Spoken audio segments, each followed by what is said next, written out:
অনেক দিনের সাধনা, জল্পনা কল্পনা, আপনার মোহরে নবুয়তে আমার ঠোঁটটা আমি লাগাবো। আপনার মোহরে নবুয়তের মধ্যে আমার ঠোঁটটা লাগিয়ে আমার ঠোঁটটারে আমি জাহান্নাম থেকে পরিত্রাণ করাবো। এজন্য প্ল্যান প্রোগ্রাম করে এতক্ষণ আপনার জামাটা খুলতে বলেছি। আপনার উপরে আমার কোনো হক নাই। আমার আব্বা মা, আমার সম্পদ, আমার জীবন আপনার জন্য কোরবান গো নবী।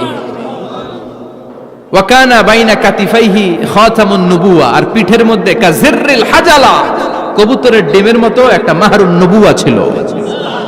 উনি যে শেষ নবী, উনি যে প্রফেট, দ্য লাস্ট মেসেঞ্জার, এটা প্রমাণ আল্লাহ সিল মেরা দিছে বাম দিকের কাঁধে, ডান দিকে না। কোন দিকে? সাহাবারা যারা এটা দেখেছেন তারা বলেছেন যে আমরা দেখেছি এর মধ্যে কিছু চুলও ছিল, একটু লালচে ছিল, একটু উঁচু ছিল। একদিন বিশ্বনবী বললেন, বান্দার কোনো হক আল্লাহ কোনোদিন ছেড়ে দেয় না। আল্লাহর হক আল্লাহ মাফ করে, বান্দার হকের মাফ নাই। যদিও আমি নবী, আমার উপর যদি কোনো হক থাকে বলো, আমি দিয়ে দেব। কোন সাহাবী দাঁড়ায় না। এক সাহাবী দাঁড়িয়ে বললেন, নবী, যুদ্ধের ময়দানে চাবুক চালানোর সময়, লাঠি চালানোর সময় এক কাফেরকে মারতে যেয়ে আপনার লাঠির বাড়ি আমার পিঠের মধ্যে পড়েছে। আপনি যেহেতু এই কিসাসটা আদায় করতে চান, আপনার পিঠে আমি লাঠির বাড়ি মেরে এটারে শোধবোধ করে দিতে চাই। সাইয়েদনা ওমরে ফারুক হাদের জামা এরকম পড়তে শুরু করছে, আয় এদিকে আয়, তোরে শোধবোধ করাই। বিশ্বনবী বললেন, ওমর রাখো, এটা বান্দার হক, মিটাতে দাও। বিশ্বনবী বললেন, আসো, তুমি এসে আমার পিঠে লাঠি দিয়ে চাবুক দিয়ে বাড়ি মারো। সাহাবী বলে, ও নবী, তখন দুর্ভিক্ষের সময়ের যুদ্ধ ছিল, আমাদের গায়ে জামা ছিল না। যখন আপনি আমার চাবুকটা পিঠের মধ্যে মেরেছেন, আমার পিঠে তখন জামা ছিল না। আপনি যদি যথা নিয়মে কিসাসটা আদায় করতে চান, আপনার জামাটা খুলেন, খালি পিঠের মধ্যে বাড়িটা মারিস। এবার ওমরে ফারুককে ধরে কে, এদিকে আয়, তোরে দেখাইতেছে। বিশ্বনবী বললেন, ওমর থামো, মারতে দাও। বিশ্বনবী উনার জুব্বাটা উপরের দিকে উঠালেন, পিঠের মধ্যে বাড়ি দেওয়ার জন্য ওই সাহাবীকে ডাকলেন। ওই সাহাবী বিশ্বনবীকে পিছন দিক থেকে জড়িয়ে ধরে ওই মোহরে নবুয়তের মধ্যে চুমু দিয়ে ফেলেছে। সাহাবী বললেন, নবী গো, এই নাটক করার জন্য আপনি আমারে মাফ করে দিয়েন। আপনি বিশ্বনবী, উদম গায়ে আপনারে দেখা যায় না, খালি গায়ে আপনারে দেখা যায় না। শুনেছি আপনার পিঠের মধ্যে মোহরে নবুয়ত আছে। অনেক দিনের সাধনা, জল্পনা কল্পনা, আপনার মোহরে নবুয়তে আমার ঠোঁটটা আমি লাগাবো। আপনার মোহরে নবুয়তের মধ্যে আমার ঠোঁটটা লাগিয়ে আমার ঠোঁটটারে আমি জাহান্নাম থেকে পরিত্রাণ করাবো। এজন্য প্ল্যান প্রোগ্রাম করে এতক্ষণ আপনার জামাটা খুলতে বলেছি। আপনার উপরে আমার কোনো হক নাই। আমার আব্বা মা, আমার সম্পদ, আমার জীবন আপনার জন্য কোরবান গো নবী। বিশ্বনবীর পিঠে বাম দিকে খাতামুন নবুওয়া ছিল, মাহরে নবুওয়া। কোন বর্ণনা এসেছে উনি এই মাহরে নবুওয়া দিয়ে পিছন দিকে দেখতেন। বিশ্বনবী যখন নামাজ পড়তেন উনি বলতেন, ইস্তাকিমু ওয়া'তাদিলু ইয়ারহামুকুমুল্লাহ, কাতার সোজা করো, ফাঁকা জায়গা বন্ধ করে দাও।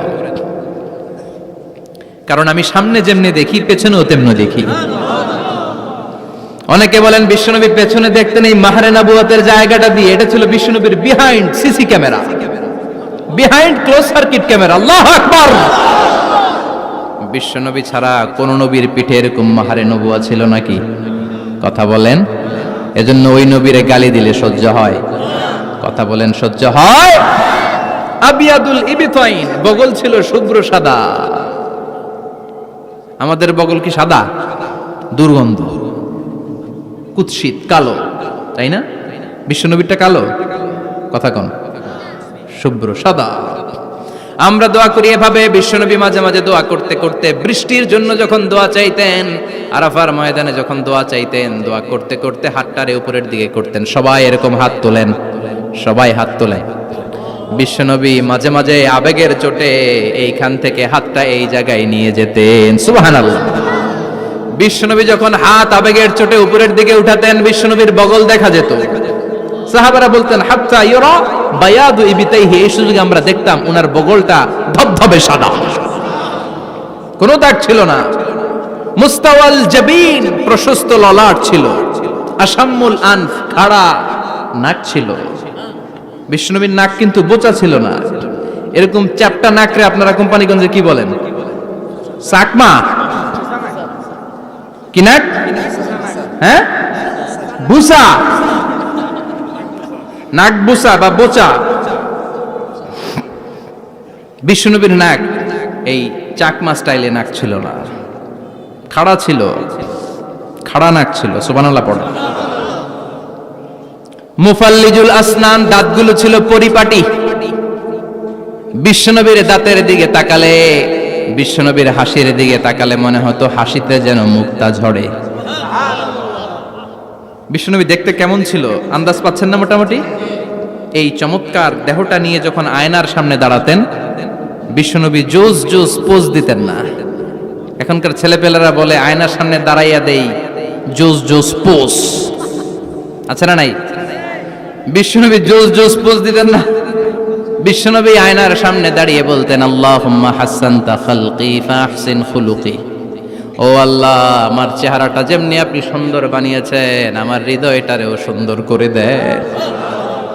What a attitude, what an attitude! কি অ্যাটিটিউড ছিল উনার! আমরা আয়নার সামনে সেজে পড়ে দাঁড়ালে চুলকে সাইজ করি, পাং করি, স্টাইল করে, ডিজাইন করি। বিশ্বনবী সুন্দর চেহারাটা নিয়ে যখন আয়নার সামনে দাঁড়াতেন বলতেন, আল্লাহ, আমার চেহারাটা যেমনি সাদা, হৃদয়টারও সাদা করে দেন। কিছু মানুষ আছে চেহারা সাদা, হৃদয় কালো, আছে না নাই?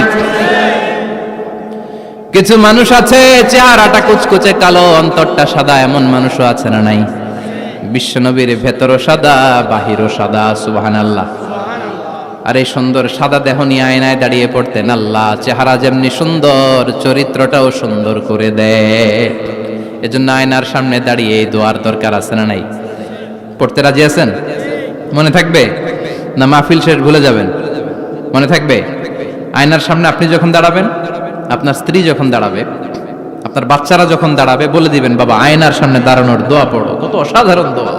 পড়েন আওয়াজ করে আমার সাথে, আল্লাহুম্মা হাসানতা খালকি ফাহসিন খুলুকি। আল্লাহুম্মা হাসানতা খালকি ফাহসিন খুলুকি। এর মানে, আল্লাহ, আমার চেহারাটা করেছো সুন্দর, আমার আচরণ, আমার চরিত্রটাও সুন্দর করে দাও। চিৎকার করে পড়েন আমিন। তাহলে বিশ্বনবীর ব্যাপারে তিনটা কথা আমরা শুনবো বলেছিলাম, প্রথমটা শুনে ফেলেছি। মানে উনি দেখতে কেমন ছিল,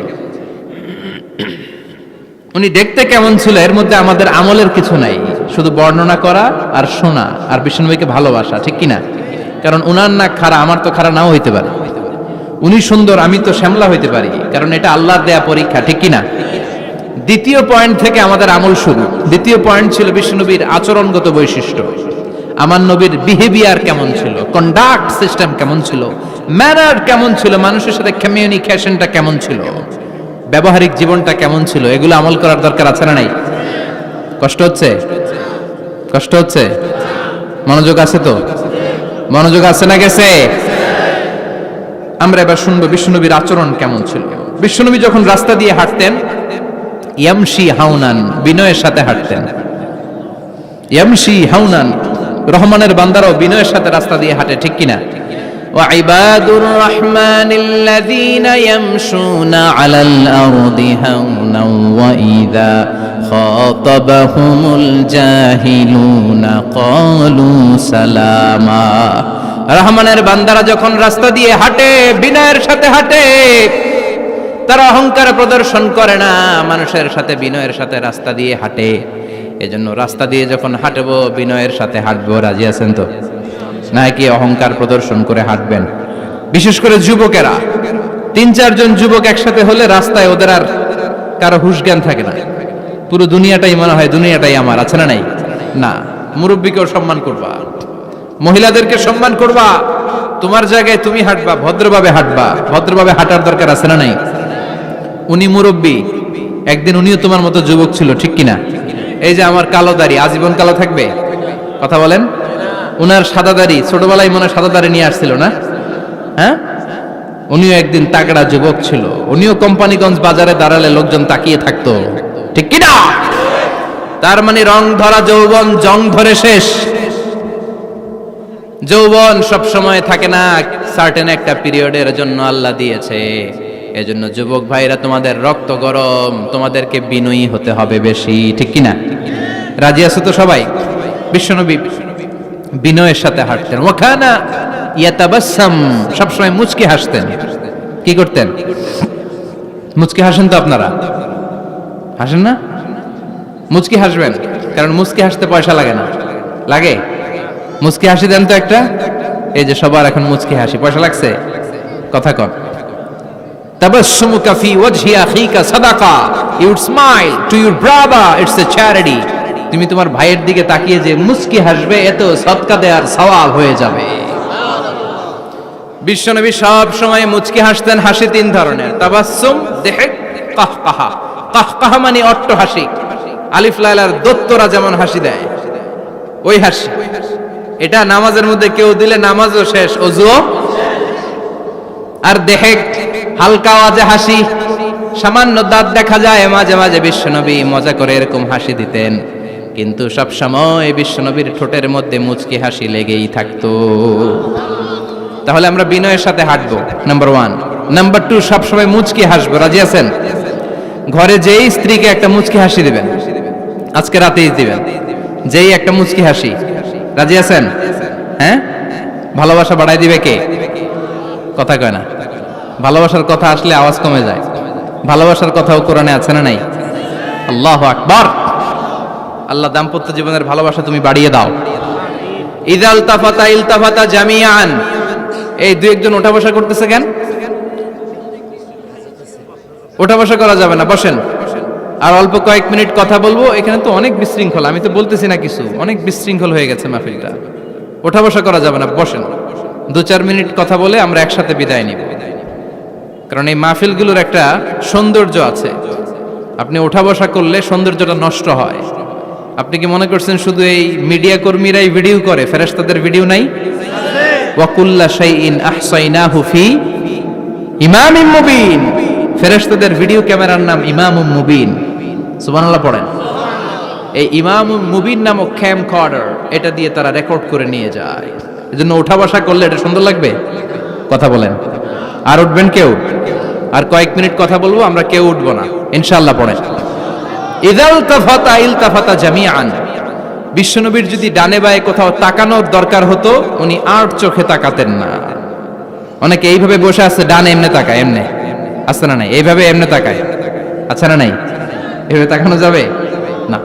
বিশ্বনবী ডানে তাকানোর দরকার হলে ইলতাফাতা জামিআন, অ্যাবাউট টার্ন, ঘুরে যেতেন, ঘুরে এইভাবে তাকাতেন। আবার বায়ে তাকানোর দরকার হলে বুকটা নিয়ে, শরীরটা নিয়ে ঘুরে যেতেন, এইভাবে তাকাতেন।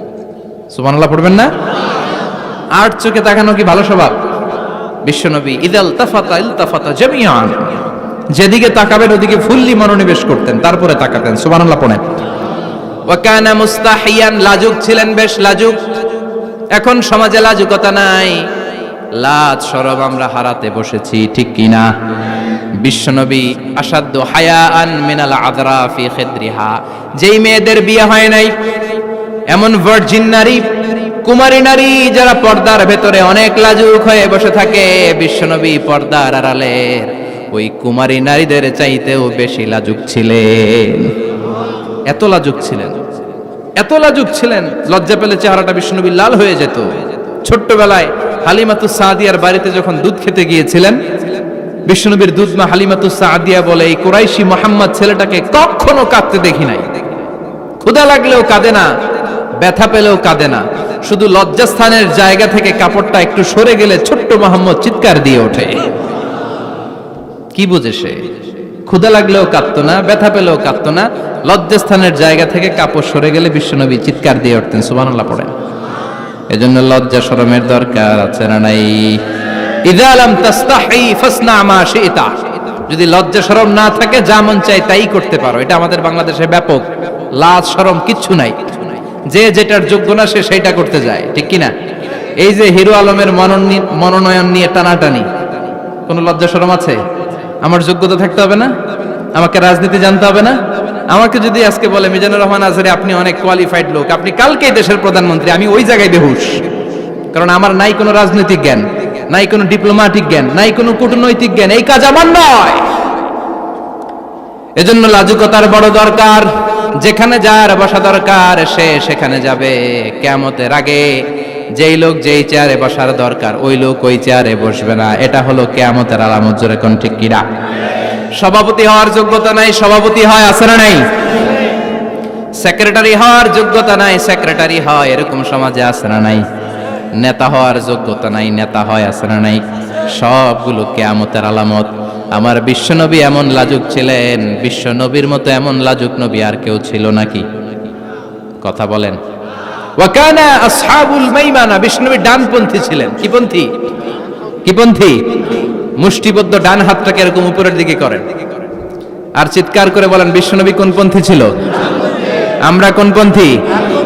জান্নাতে কারা ঢুকবে? কোন বামপন্থীর স্থান জান্নাতের ভেতরে হবে? চিৎকার করে বলেন, কোন নাস্তিক জান্নাতে ঢুকতে পারবে? এজন্য নবীদের মতো ডানপন্থী হতে হবে, যেরকম ঠিক কিনা? বিশ্বনবী সব ভালো কাজগুলো ডান দিক দিয়ে করতে পছন্দ করতেন। জামা পরলে ডান দিক দিয়ে, খাবার বিতরণ করলে ডান দিক দিয়ে, মুসাফা করা শুরু করলে ডান দিক দিয়ে, ডান দিক দিয়ে ভালো কাজ বিশ্বনবী পছন্দ করতেন। সুবহানাল্লাহ পড়েন। আসহাবুল মাইমানা, বিশ্বনবী মেহমানদারি করতে পছন্দ করতেন। আমরা করি তো? মেহমানদারি করান? মেহমান ঘরে আসলে ভালো লাগে? খারাপ লাগে কার কার দেখি? সবার ভালো লাগে, কিন্তু আমরা অনেকে খুশি হই না। মেহমান আসলে নাখোশ হই, নিজেই খাইতে পাই না। মেহমান আইছে কে?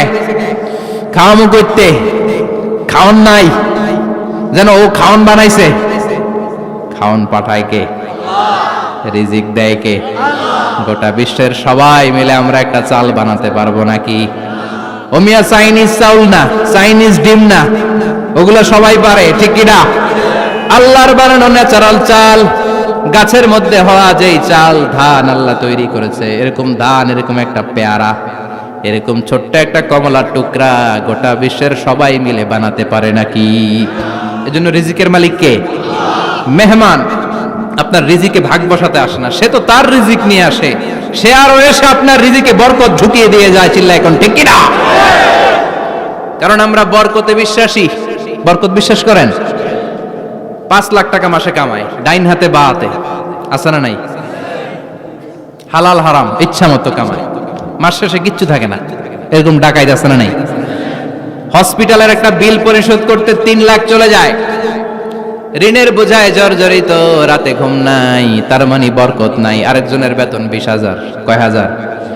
বাড়ি ভাড়া 6,000, বাজার খরচ 6,000, ছেলে মেয়ের স্কুলের বেতন 6,000, বেড়ায় দান করে আরো 1,000, আরো থাকে। সুবহানাল্লাহ পড়েন। দিস ইজ কল্ড বারাকা। 20,000-এর বেতনের ভেতরে বারাকা ছিল। 5 লক্ষ ইনকাম, 1 টাকাও নাই, ঠিক কিনা? এজন্য কোটি টাকার মালিক দেখলে মনে করবেন না অনেক সুখ। এই দুনিয়ার জীবনটা ধোঁকা, মোহাচ্ছন্ন হয়ে আছি আমরা। এটা ধোঁকা, এটা মরিচিকা, এটা চাকচিক্যময় একটা জায়গা। মৃত্যুর পর মনে হবে একটা দুঃস্বপ্ন ঘটেছিল আমার। বিশাল এক জগৎ পড়ে আছে সামনে। দুনিয়াটাই ধোঁকা, দুনিয়াটাই মোহের জায়গা। আমরা সবাই মোহাচ্ছন্ন হয়ে আছি। দুনিয়ার উদাহরণ হলো 3টা লাশ আর 4টা স্বর্ণের টুকরার সমান। 3 জন যুবক কাজের জন্য বেরিয়েছে, পথিমধ্যে 4টা স্বর্ণের টুকরা পেয়েছে। যুবক কয়টা? স্বর্ণ পাইছে কয়টা? মহা খুশি, খুশিতে বাকবাকুম, 4টা স্বর্ণের বড় বড় টুকরা পেয়েছে। আমরা আজীবন খেলে বসে খেয়ে যেতে পারবো, কিচ্ছু লাগবে না আমাদের। 3 বন্ধু বলে ভাগ করি, আরেকজন বলে ক্ষুধা লাগছে। একজন যা বাজার থেকে রুটি কিনে নিয়ে আয়, খাওয়ার পরে ভাগ করবো। একজন রুটি কিনতে গেল, শয়তান 2টারে বুঝায়, ওইটারে মারতে পারলে ভাগ বটোয়ারা সহজ হবে। তোরা 2 জন স্বর্ণ 4টা, তুই নিবি 2টা, ও নিবে 2টা। হিসাব সহজ না? 2 বন্ধু প্ল্যান করছে, ওইটারে মাইরা তুই 2টা, আমি 2টা। যেটা রুটি আনতে গেছে প্ল্যান করেছে রুটির মধ্যে বিষ মিশায় নেই। কি মিশাবো? বিষ। তাহলে বিষ খাওয়া রুটি খেয়ে ওই 2টা সে সব পাবে, আমি পাবো। ভাগাভাগির কিছু নাই, সব যাবে আমার কাছে। 4টা স্বর্ণের টুকরার মালিক আমি। রুটির মধ্যে বিষ মেখে নিয়ে এসেছে। ওই 2 বন্ধু প্ল্যান অনুযায়ী ওইটারে ধরে মেরে ফেলছে। এবার মহা খুশি। এক বন্ধু কয়, এবার তো ভাগ বটর আর কিছু নাই, তুই 2টা, আমি 2টা, আগে খাইয়া লইস। আগে খাওয়ার পরে এই 2টাও নাই। 3টা লাশ, 4টা স্বর্ণের টুকরা, এটাই তো দুনিয়ার জীবন, ঠিক কিনা? আসল জীবন কবর থেকে শুরু হবে, কোন ঠিক কিনা? একদিন মাটির ভেতরে হবে ঘর রে মন আমার, কেন বাঁধো দালান ঘর রে মন আমার, কেন বাঁধো দালান ঘর, ঠিক কিনা? দুনিয়ার জীবন আসল জীবন না, এটা মরিচিকা, এটা ধোঁকা, এটা মোহ, এটা শয়তানের চাকচিক্য। আসল জীবন কবরের জীবন, আসল জীবন সামনে পড়ে আছে, জন্য বরকতে বিশ্বাস করি আমরা, ঠিক কিনা? ল্যান্ড ক্রুজার দাপিয়ে বেড়ায়, বড় বড় টাওয়ারের মালিক, অনেক সম্পদের মালিক, এটা দেখেই মনে করবেন না অনেক সুখে আছে, ঘরে যেয়ে দেখেন কোনো সুখ নাই, ঠিক কিনা?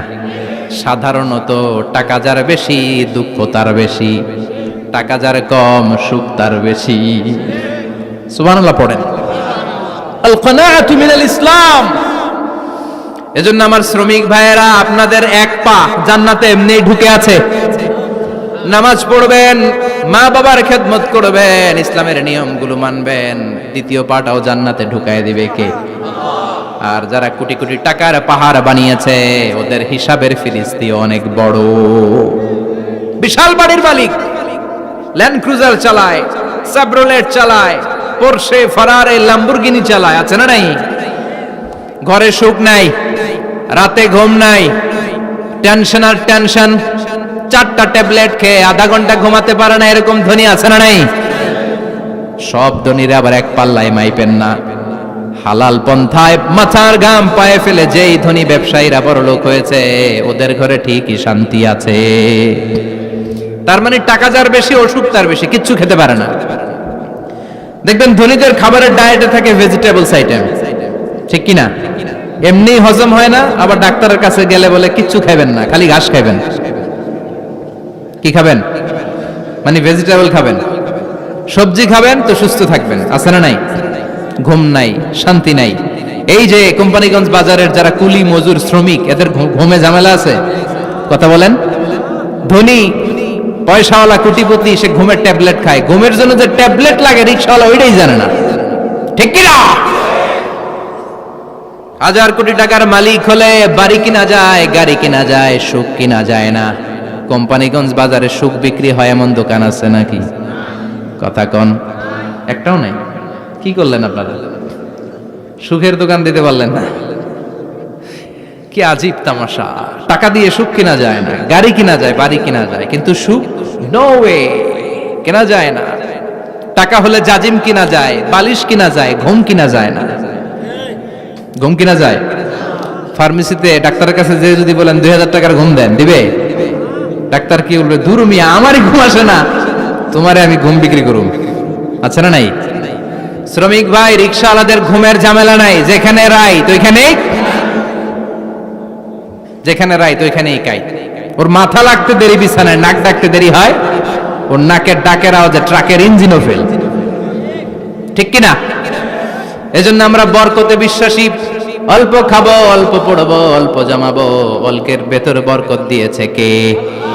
এজন্য মেহমান আসলে বিশ্বনবী খুশি হতেন, আমরাও মেহমান আসলে খুশি হব। রাজি আছি না নাই?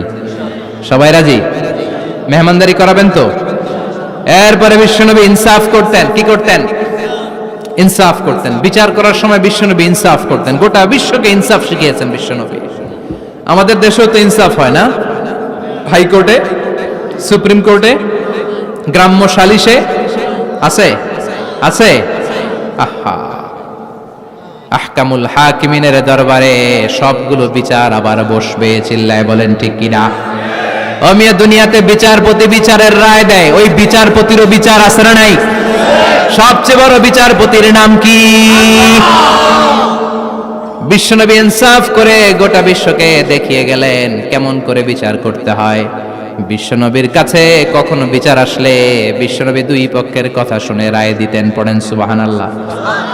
সব সময় দুই পক্ষের কথা শুনে রায়। এখন কি দুই পক্ষকে সমান প্রিভিলেজ দেয়া হয়? কথা বলেন। কারণ কোরআন দিয়ে বিচার হয় না। কোরআন দিয়ে বিচার হোক আমরা চাই কি চাই না? আমার সংসদ ভবনের ভেতরে কোরআনের আইন দিয়ে সংসদ ভবন কায়েম হোক আমরা চাই কি চাই না? সেনাবাহিনীর ভেতরে দরবার হলগুলোতে যখন আলোচনা বসে কোরআন মাঝখানে থাকবে, চিল্লায় বলেন ঠিক কিনা? দেশের সবগুলো ক্যান্টনমেন্টের ভেতরে কোরআন থাকার দরকার আছে না নাই? সবগুলো আদালতের ভেতরে কোরআন থাকার দরকার আছে না নাই? কোরআনের আইন অনুযায়ী আমার দেশের সব নিয়ম কানুন চলবে, আমরা চাই কি চাই না? এই কোরআনের আইনের বিরুদ্ধে যদি কোনো আইন পাশ করা হয়, আমরা ওই আইনের বিরুদ্ধে চিৎকার করে বলেন ঠিক কি না? আমরা এই কোরআনের জন্য সব বাজি রাখতে রাজি আছি, আমরা জীবন বাজি রাখতে রাজি আছি, আমরা দেহের তাজা রক্ত বিলিয়ে দিতে রাজি আছি, জোরে বলেন ঠিক কি না? কোরআনের জন্য কে কে ময়দানে থাকতে রাজি আছেন? হাত উঁচু করে আল্লাহর দেখা।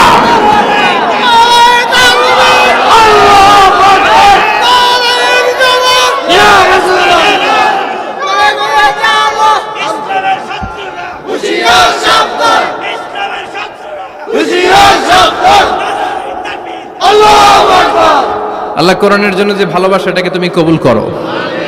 আমরা যেন দেখে যেতে পারি যে এই দেশে কালেমার পতাকা পতপত করে উড়েছে। আমরা যারা ইসলামের পক্ষে, এটাই আমাদের অপরাধ। আমরা ইসলামকে একটা বিজয়ী শক্তি হিসেবে দেখতে চাই, আমরা ইসলামকে পার্লামেন্টের ভেতরে দেখতে চাই, আমরা কালিমার পতাকা পতপত করে উঠছে এটা দেখে যেতে মরতে চাই। চিল্লায় বলেন ঠিক কি না? বিশ্বনবী ইনসাফ শিখালেন, বিচার আসলে দুই পক্ষের কথা শুনতেন। বিশ্বনবীর স্ত্রী সাউদা এসে বলে, নবী, আমি আপনার কুমারী বউ আয়েশার ঘরে তরকারি নিয়ে গিয়েছিলাম, ঝোল নিয়ে গিয়েছিলাম, কোন বর্ণনায় পায়েস নিয়ে গিয়েছিলাম। তরকারি দেওয়ার পরে আপনার স্ত্রী রেগে বলে, তরকারি দিলা কেন? আমি কি তরকারি রাঁধতে পারি না? আনলা কেন? রাগের চোটে তরকারির ঝোল নিয়ে পায়েস নিয়ে আমার গালের মধ্যে মাখিয়ে দিয়েছে আপনার বউ। আপনি তো শ্রেষ্ঠ বিচারক, ও নবী বিচার করে দেন। দুই বউয়ের মধ্যে ঝগড়া আছে না নাই? বিশ্বনবী সাউদার কথা শুনলেন, মা আয়েশাকে ডেকে পাঠালেন। মা আয়েশারে বললেন, ও আয়েশা, আসলে এমনটা করেছো নাকি? মা আয়েশা বলে, নবী, তখন আমার মেজাজটা বড্ড গরম ছিল, রাগের মাথায় ঝোল নিয়ে আমি সাউদার মুখে লাগিয়ে দিয়েছি। আসলে কাজটা কথা শুনে রায় দেয় নাই, ঠিক কি না? দুইজনের কথা শুনে বিশ্বনবী বললেন, আমার আদালতের রায় হচ্ছে কিসাস, টিট ফর ট্যাট। যেমন করেছো তেমন, ঘুষি মারলে ঘুষি, গুতা মারলে গুতা, ঠেলা মারলে ঠেলা, আচ্ছা না নাই? সাউদাকে যেমনি তুমি পায়েস মাখিয়ে দিয়েছ, সাউদাও পায়েসের বাটি থেকে কিছু পায়েস নিয়ে আয়েশার গালে মাখো। সুবহানাল্লাহ পড়েন। সাউদাও বিশ্বনবীর রায় অনুযায়ী বাটি থেকে পায়েসের ঝোল নিয়ে মা আয়েশার গালের মধ্যে মেখে দিলেন। মা আয়েশা কি আর করবেন, হেসে দিলেন। সাইয়েদাতুনা সাউদাও হাসলেন, বিশ্বনবীও হাসলেন। আরশের উপর থেকে খুশি হয়ে গেল কে? এজন্য কোরআন দিয়ে যদি, কোরআনের নিয়ম দিয়ে যদি, বিশ্বনবীর শেখানো পন্থায় যদি বিচার হয়, ওই বিচারের মধ্যে ইনসাফ থাকবে, জুলুম থাকবে না। ওই বিচারের মধ্যে কোনো স্কাইপি কেলেঙ্কারি হবে না। আমাদের টেলিফোনের ফোনালাপ ফাঁস হয়ে যায়, স্কাইপি ফাঁস হয়ে যায়, অনেক ঝামেলা হয়ে যায়, আছে না নাই? এরপরেও জনগণের চোখ খোলে না। আল্লাহ তুমি চোখ খোলার তৌফিক দাও, সহি সমঝ দান করো, পড়ে না আমিন। বিশ্বনবী ইনসাফ করতেন। বনু মাখজুমিয়া গোত্রের এক মহিলা চুরিতে ধরা পড়ল। কিসে ধরা পড়ল? কথা বলেন। চুরিতে। চুরি করলে নিয়ম কি? লাউ চুরি করলে, আম চুরি করলে, কলা চুরি করলে হাত কাটা যাবে না, এটা বড় চুরি। সুবহানাল্লাহ। উমরে ফারুক বলেছেন, দুর্ভিক্ষের বছর কেউ যদি চুরি করে তার হাত কেটে দেয়া যাবে না, কারণ এটা অভাবের চুরি, এটা স্বভাবের চুরি না, ঠিক কি না? ঘরে খাবার নাই, পেটে দানা পানি নাই, লাউ চুরি করছে, মুরগি চুরি করছে, এই চোরের হাত কেটে দিও না, কারণ সে ক্ষুধার্ত, পেটে খাবার আছে, গায়ে জামা আছে, সমাজে সম্মান আছে, তারপরেও পুরো দেশটা খেয়ে ফেলতে চায়, এরকম ডাকাত আছে না নাই? দেশের টাকা পাচার করে, ব্ল্যাক মানি করে, এরকম ডাকাত আছে না নাই? ঘুষ খেতে খেতে পেটটা এরকম হাতির মতো মোটা করেছে, এরকম ডাকাত আছে না নাই? দেশের সবকিছু লুণ্ঠন করে, এরকম আছে না নাই? এই ডাকাতদের হাত কাটার মধ্য দিয়ে হাত কাটার প্রোগ্রাম শুরু করতে হবে। এরকম একটা ডাকাতের হাত কেটে যদি দেশের গভর্নমেন্ট বাইতুল মোকাররমে জুমার নামাজের সামনে লাইভ সম্প্রচার করে, সারা বাংলাদেশের 18 কোটি মানুষ যদি দেখে, আর কেউ চুরি করবে? চুরি করার আগে 3 বার লাভ দিবে, যেরকম ঠিক কিনা? বনু মাখজুমিয়া গোত্রের এক নারী চুরিতে ধরা পড়ল। ভেরি প্রেস্টিজিয়াস এন্ড ডিগনিফাইড ফ্যামিলির মেয়ে, এলাকায় সম্ভ্রান্ত কিছু ফ্যামিলি থাকে না, এরকম বড় ফ্যামিলির মেয়ে। সব সাহাবারা বলল, এখন যদি নবী হাত কেটে দেয় মদিনাতে তো মারামারি হবে। ওসামা বিন যায়েদকে বলল, ওসামা তুমি বিশ্বনবীর সবচেয়ে প্রিয় পাত্র, হুব্বু রাসূলিল্লাহ, তুমি যাও বিশ্বনবীরে বলো হাত যেন কেটে না দেয়। ওসামা যে বলে, নবী গো, সব সাহাবারা বলেছে এই মেয়ের হাত কাটলে মদিনায় ঝামেলা হবে, হাত কেটে দিয়েন না। এই কথা শুনে বিশ্বনবীর চেহারাটারে লাল করে দিল কে? বিশ্বনবী বললেন, ওসামা কোত্থেকে এত বড় স্পর্ধা পেলি রে তুই ওসামা? এই আইনটা তো আমি বানাই নাই, আরশের উপর থেকে এই আইনটা নাজিল করেছে কে? السارق والسارقة فقطعوا أيديهما جزاء بما كسبا نكالا من الله والله عزيز حكيم. سبحان الله. পড়েন, if anyone steal something very precious from the society, from house, the government should cut down his right hand. দামি কিছু চুরি করলে গভর্নমেন্ট কাটবে, আমরা কাটতে পারবো? এটা সরকারের কাজ, সরকার ডান হাত কেটে দিবে। ওসামা, এটা আল্লাহর আইন। কেমন করে আল্লাহর আইনে তুমি সুপারিশ করতে আসো?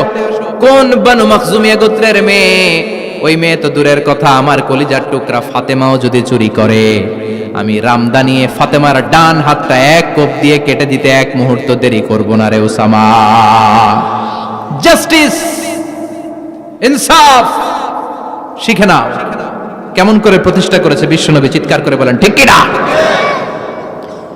এগুলো হচ্ছে বিশ্বনবীর অভ্যাস, আচরণ। বিশ্বনবী ধীরস্থির ভাবে কথা বলতেন, তাড়াহুড়ো করতেন না। সাহাবারা বলতেন, বিশ্বনবী যখন কথা বলতেন প্রতিটা শব্দ আলাদা করা যেত, প্রতিটা অক্ষর আলাদা করা যেত। আল্লাহু আকবার। আবার জরুরি কোনো কথা যখন বিশ্বনবী বলতেন, ওইটাকে 3 বার বিশ্বনবী রিপিট করতেন। কয়বার? কারণ জরুরি। কারণ কি? যেন না ভুলে যায়, ভুল যেন না হয়, 3 বার বলতেন। বিশ্বনবী একবার তাকওয়া নিয়ে ওয়াজ করতেছিলেন আর বলছিলেন, তাকওয়া হা হুনা হা হুনা হা হুনা, তাকওয়া এইখানে এইখানে এইখানে। কয়বার বললেন? কারণ তাকওয়ার ওয়াজ কি কম গুরুত্বপূর্ণ নাকি বেশি গুরুত্বপূর্ণ? তাকওয়া মানে কার ভয়? যাদের হৃদয়ে আছে আল্লাহর ভয়, তারা কবু পথ ভুলে যায় না। আল্লাহর প্রেম ছাড়া এই দুনিয়ায় কারো কাছে কোনো কিছু চায় না, ঠিক কি না? যাদের হৃদয়ে আছে আল্লাহর ভয়, তারা কবু পথ ভুলে যায় না। আল্লাহর প্রেম ছাড়া এই দুনিয়ায় কারো কাছে কোনো কিছু চায় না। রাতের আধারে যারা সেজদাতে রয়, দু চোখের শ্রুতে নদী যেন বয়। রাতের আধারে যারা সেজদাতে রয়, দু চোখের শ্রুতে নদী যেন বয়। ছলনার হাতছানি যতই ডাকুক, ছলনার হাতছানি যতই ডাকুক, পেছনে ফিরেও সে তাকায় না। যাদের হৃদয়ে আছে আল্লাহর ভয়, তারা কবু পথ ভুলে যায় না। আল্লাহর প্রেম ছাড়া এই দুনিয়া কারো কাছে কোনো কিছু চায় না। চিৎকার করে বলেন ঠিক কি না? তাকওয়ার ওয়াজ করলেন, তাকওয়া মানে আল্লাহর ভয়। বিষ্ণুই বললেন, তাকওয়া হা হুনা, তাকওয়া হা হুনা, তাকওয়া হা হুনা। তাকওয়া এই জায়গায়, তাকওয়া এই জায়গায়, তাকওয়া এই জায়গায়। যেহেতু এটা গুরুত্বপূর্ণ, বিষ্ণুনবী 3 বার ইঙ্গিত করে বলেছেন। সুবহানাল্লাহ। বিষ্ণুই বলেন না তাকওয়া হা হুনা, তাকওয়া এইটা। বলেন না তাকওয়া হা হুনা, তাকওয়া এইটা। বলেন না তাকওয়া হা হুনা, তাকওয়া এইটা। জুব্বায় তাকওয়া, দাড়িতে তাকওয়া, টুপিতে তাকওয়া বলে নাই। তাকওয়ার আসল জায়গা হলো হৃদয়। এজন্য যাদের হৃদয়ে আল্লাহর ভয় আছে, তারা কোনোদিন পথ হারাতে পারে। তাদেরকে সিরাতুল মুস্তাকিমের উপর দায়েম রাখে কে? কি সুন্দর অভ্যাস ছিল বিশ্বনবীর, মানার দরকার আছে না নাই? বিশ্বনবীর আরেকটা অভ্যাস ছিল, বাসি খাবার খেতেন না, জানেন? বাসি খেতেন না, অল্প খেতেন, কিন্তু যেটা খেতেন ভালোটা খেতেন। অল্প খেতেন কিন্তু যেটা খেতেন ভালো খেতেন। মধু খেতে পছন্দ করতেন, কিন্তু মধুর মধ্যে দুর্গন্ধওয়ালা একটা মধু আছে না, মাগাফির, বুখারীতে লম্বা ঘটনা, ওইদিকে যাব না।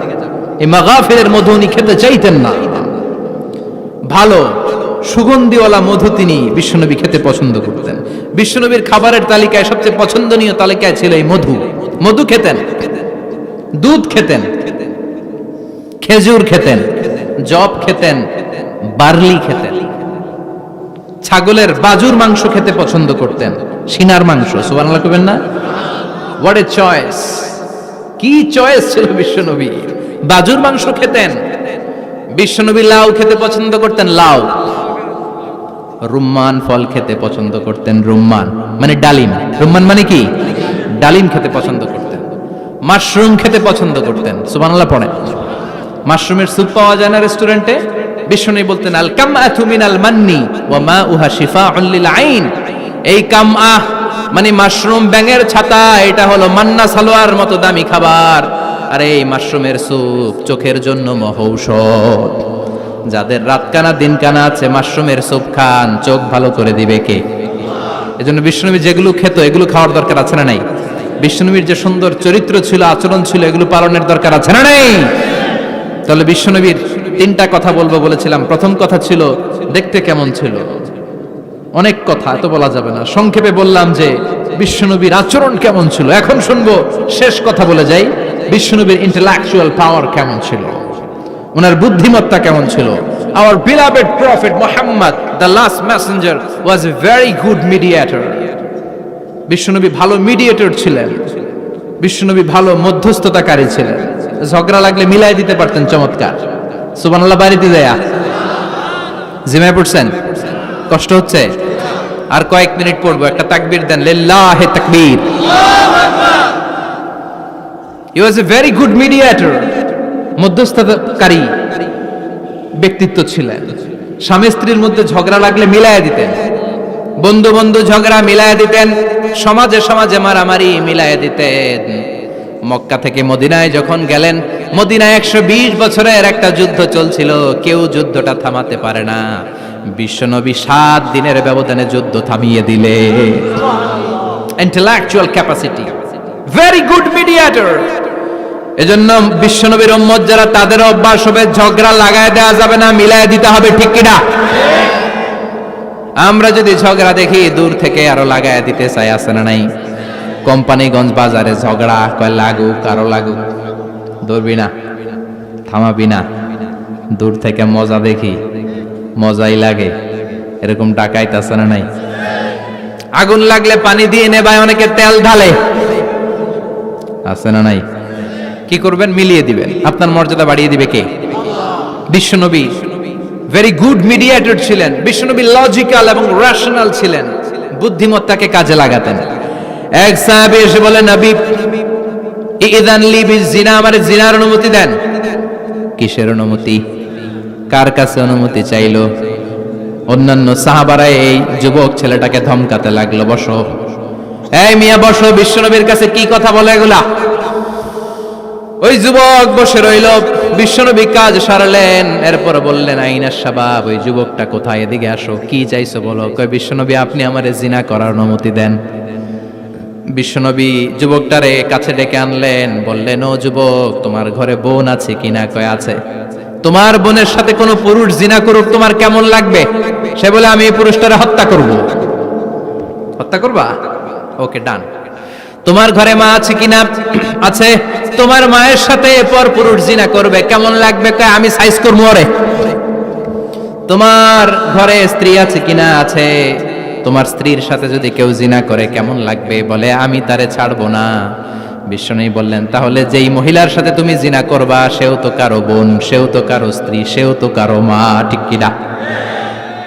সুবহানাল্লাহ, হোয়াট অ্যান ইন্টেলেকচুয়াল ক্যাপাসিটি। যুবক বলে, তাই তো, এভাবে তো ভাবি নাই। আমি যার সাথে পাপ কর্ম করব, সেও তো কারো বোন হবে, সেও তো কারো মা হবে, সেও তো কারো স্ত্রী হবে। ও নবী, আপনি আমারে মাফ করে দেন, আমার জন্য দোয়া করে দেন, যেন তাকওয়ার উপর জীবন প্রতিষ্ঠা করতে পারি। লজিক্যালি জিনিসকে সলভ করার চেষ্টা করতেন। মুআয ইবনে জাবালকে বিশ্বনবী সাল্লাল্লাহু আলাইহি ওয়াসাল্লাম ইমাম বানিয়ে পাঠালেন। উনি ইমামতি করতে গেলেন এক মসজিদে। মাগরিবের সালাতে উনি লম্বা কেরাত ধরলেন। এশার নামাজ শুরু করলেন সূরা বাকারা দিয়ে, কোরআনের সবচেয়ে ছোট সূরা। হ্যাঁ, বড়? কত বড়? বিশাল বড়। এখন ওই এলাকার মুসল্লিরা ছিল কৃষক মুসল্লি। এক কৃষক মুসল্লি সাহাবী নামাজের পেছনে দাঁড়ালেন, দেখলেন বাকারা দিয়ে ধরছে, কেরাত শেষ হয় না, আর দাঁড়িয়ে থাকতে পারে না, পায়ে ব্যথা করে, পিঠে ব্যথা করে। কিছুক্ষণ পর রেগে মেগে নামাজ ছেড়ে দিয়ে বারান্দায় নামাজ পড়ে বিশ্বনবীর কাছে বিচার দিতে গেলেন। যে বললেন, নবী এমন ইমাম পাঠাইছেন এশা পরে বাকারা দিয়া। বিশ্বনবীকে সর্বনাশ, মুয়াজ তো ভেজাল লাগাই ফেলতেছে। ডেকে পাঠালেন, সহিহ বুখারীর বর্ণনা। বিশ্বনবী বললেন, Muaz, what are you doing there? কি করছো তুমি সেখানে? আফাতানুন আনতা ইয়া মুআজ? ও মুয়াজ, তুমি কি ফিতনা বাজাও নাকি? তুমি কি ফিতনা ছড়াচ্ছ নাকি? খেটে খাওয়া মানুষ, কৃষক মানুষ, মাঝারি সাইজের কত সুন্দর সূরা আছে, ওয়াদ-দুহা ওয়াল-লাইলি ইযা সাজা, আল কারিআতু মাল কারিআ, সানানাই, আলহাকুমুত তাকাসুর, সানানাই। এগুলো দিয়ে না পড়ে বড় বড় সূরা ধরলা কেন রে মুআজ? আফাতানুন আনতা ইয়া মুআজ? তোমারে কি আমি অ্যাপয়েন্টমেন্ট দিছি তুমি ফিতনা বাজাবা? খবরদার মুআজ, ইয়াসসিরু ওয়ালা তুআসসিরু, ইসলামকে মানুষের কাছে সহজ করে উপস্থাপন করবা। বাশশিরু ওয়ালা তুনাফিরু, ইসলামকে এমন ভাবে উপস্থাপন করবা না যে তোমার কথা শুনে মানুষ দিন থেকে ভেগে ভেগে যায়। তাহলে এই দায়ভার ইসলামের নয়, এই দায়ভার বর্তমানে তোমার কাঁধের উপর। চিৎকার করে বলেন ঠিক কিনা? আমাদের মধ্যে অনেকে ইসলামকে অনেক কঠিন করে ফেলে, মানুষকে আশার বাণী শোনায় না। কই এমনে না পড়লে আপনার বাদ, আপনি বেদাত করছেন, আপনি শিরক করছেন, আপনার কিচ্ছু হবে না। যারে বলে কিচ্ছু হবে না, সে বলে আমার যেহেতু কিচ্ছু হবে না, তোর কথা শোনার আমার দরকার নাই। যে আমারে আশার বাণী শোনায় আমি তার কাছে যাই, ঠিক কি না? এজন্য সহিহ ইসলাম আপনি প্রচার করবেন, but your approach should be very flexible. 100 বছর যেটা চালু আছে আপনি একদিনই উঠিয়ে দিতে পারবেন? It's not a logical approach. বিশ্বনবীর অ্যাপ্রোচ, বিশ্বনবীর রেশনাল ক্যাপাসিটি এমনটা ছিল না। সহজভাবে বুঝাবেন। আদ-দীনু ইউসরুন লা উসরা ফি, দিনটা হলো সহজ, দিনের মধ্যে কাঠিন্যতা নাই। সুবহানাল্লাহ, কি ক্যাপাসিটি! আমি যেমনি আপনাদেরকে নিয়ে বসে ওয়াজ করতেছি, বিশ্বনবী ওয়াজ করতেন, তবে সংক্ষিপ্ত ওয়াজ। আমরা আধা ঘন্টা করে যদি রাখতে চাই, হুজুর আরো আধা ঘন্টা করেন। তো আরো আধ ঘন্টা করে যদি শেষ করতে চাই, হুজুর আর 10 মিনিট করেন। হুজুর ওয়াজ অনেক টেস্ট লাগে, হুজুর নামাজ টেস্ট লাগে না। আচ্ছা না নাই? ওয়াজ ভাল লাগে, নামাজ ভাল লাগে না, কিন্তু বিশ্বনবীর ওয়াজ ছিল সংক্ষিপ্ত। আর বিশ্বনবী বলতেন, one of the minor sign before the day of judgment, your lecture will be longer, your সালাত উইল বি শর্টার। কিয়ামতের আগে তোমাদের লেকচার, ইসলামী লেকচার লম্বা হবে, নামাজ হয়ে যাবে সংক্ষিপ্ত। এই আলামত সমাজে আছে না নাই? বিশ্বনবী সংক্ষিপ্ত কথা বলতেন, আর ওনার বুদ্ধিবৃত্তিক ক্যাপাসিটি কাজে লাগিয়ে তিনি বুঝাতেন। হাত দিয়ে ইঙ্গিত করতেন, আঙ্গুলের বিভিন্ন ব্যবহার সমাজে আছে না নাই? এরকম করলে এটারে লাইক বলে না, এরকম করলে বলে ডিসলাইক। আবার ক্রিকেটে এরকম করলে কয় ছক্কা, আবার একটা উড়াইলে কয় তুই যা। একটা মানে কি? আবার বিজয় দেখায় কেমনে? কথা কন, ভিক্টরি। আছে না নাই? বিশ্বনবীও এটাকে মডার্ন টিচিং মেথডোলজি বলে। আধুনিক শিক্ষা পদ্ধতিতে এখন দেখবেন যে আগে ব্ল্যাক বোর্ডে লিখতো, এখন হোয়াইট বোর্ডে লিখে মার্কার দিয়ে। আগে বই থেকে বুঝাতো, এখন ভিজুয়ালাইজ করে, ভিডিও দেখিয়ে শেখানো হয়, ঠিক কি না? বিশ্বনবী এটা করতেন। বিশ্বনবী একবার কিয়ামতের ওয়াজ করছেন, দুইটা আঙ্গুলকে এরকম করে বললেন, আনা বুইসতু আনা ওয়াস সাআতু কাহাতাইন, এই দুইটা আঙ্গুল যেমনি কাছাকাছি, আমি এবং কিয়ামত এরকম কাছাকাছি নাজিল হয়েছি। আমি এবং কিয়ামত এরকম কাছাকাছি। বুইসতু আনা ওয়াস সাআতু কাহাতাইন।